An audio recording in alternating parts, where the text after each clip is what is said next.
અંદર કોક બહેરું જેવું બોલે છે ને હવે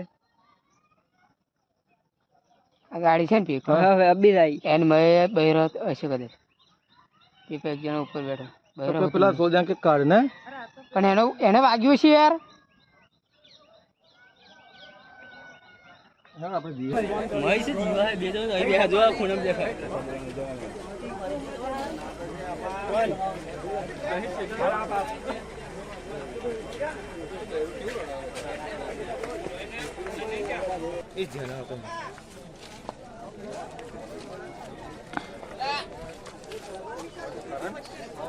एक्सीडेंट गया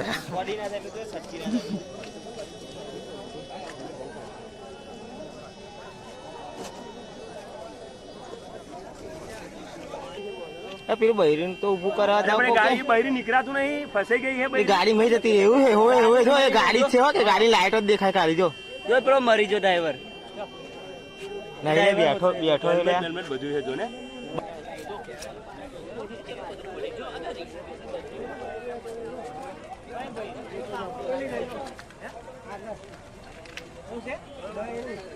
મરી ગયું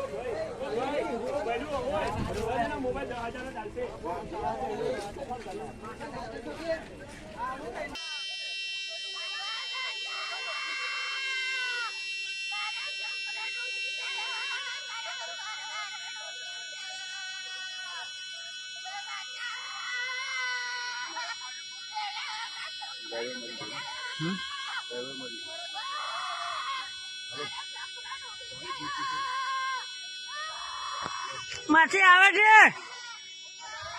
આવે આવે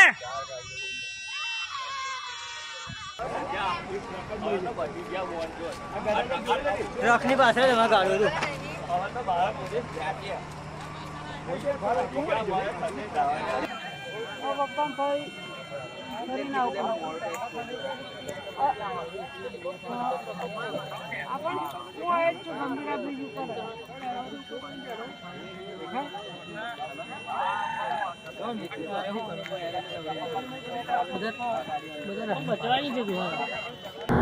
આજે ગુજરાતમાં ફરી એકવાર મોટી દુર્ઘટના ઘટી છે।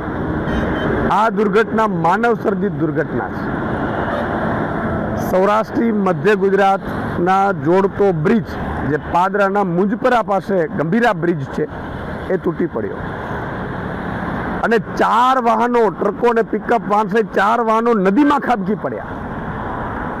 અત્યારે જે સમાચાર મળી રહ્યા છે એમાં 2ના મોત થયા છે, 3 લોકોના રેસ્ક્યુ કરાયા છે। જેના મૃતકો છે એમને ભગવાન એમની આત્માને ભગવાન શાંતિ અર્પે અને ઘાયલોને તુરંત સ્વસ્થ થાય એવી મારી ભગવાનને પ્રાર્થના છે। પણ એક આમ આદમી પાર્ટીના એક સૈનિક તરીકે મારી એક સવાલ છે સરકારને ભાજપના નેતાઓને।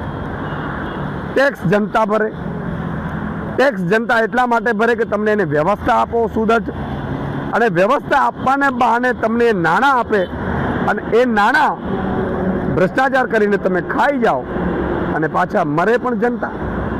આ જનતા ક્યાં સુધી આ ભાજપના ભ્રષ્ટાચારનો ભોગ બનતી રહેશે? આજે કોઈને ત્યાં બ્રિજ ઉપરથી નીકળવું કે બ્રિજ નીચેથી નીકળવું એ અસલામતી ફીલ થાય છે ભાજપના રાજમાં। આ ભાજપે કેવું ગુજરાત બનાવ્યું છે કે જે ગુજરાતમાં લોકો બ્રિજ નીચે ઊભા રહેતા પણ ડરે છે અને બ્રિજ ઉપર ચાલતા પણ ડરે છે। યાર બ્રિજના બ્રિજ તૂટી જાય અને એ પણ ગંભીર રીતે બે ભાગ થઈ જાય બ્રિજના, ત્યાં સુધી એમણે એક તો ભ્રષ્ટાચાર કર્યા, બીજા નંબરમાં એ જર્જરિત બ્રિજ છે કે નહીં એની ચકાસણી કોણ કરશે, એ જર્જરિત તો વાહન વ્યવહાર બંધ કેમ ન કર્યું? આ તમામ સવાલ સરકારની સામે ઉપસ્થિત થઈ રહ્યા છે। અમે નિષ્પક્ષ તપાસની માંગ કરી રહ્યા છીએ અને બીજી વાર કોઈ પણ નાગરિકનું આવી રીતે મોત ન થાય એની પણ અમે સુદૃઢ વ્યવસ્થા થાય એવી માંગ કરી રહ્યા છીએ। અને સાથે સાથે મુખ્યમંત્રીને કહેવા માંગીએ છીએ કે માત્ર ભોળપણથી રાજ્ય નથી ચાલતું, ભોળપણથી ઘર પણ નથી ચાલતું।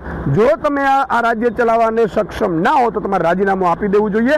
લોકો મરી રહ્યા છે તમારા રાજમાં અને તમારા ભ્રષ્ટાચારના કારણે અને તમારા આંખાડા કારના કારણે લોકો મરી રહ્યા છે। તમને 161 આવી એટલે એમ છે કે વિપક્ષ છે જ નહીં કાંઈ, વિપક્ષ વગરનું ગુજરાત થઈ ગયું એટલે તમને મજા પડી ગઈ એવું લાગે છે। આમ આદમી પાર્ટીનો એક સૈનિક આગામી સમયમાં આ મુદ્દા પણ રસ્તા ઉપર ઉઠાવ।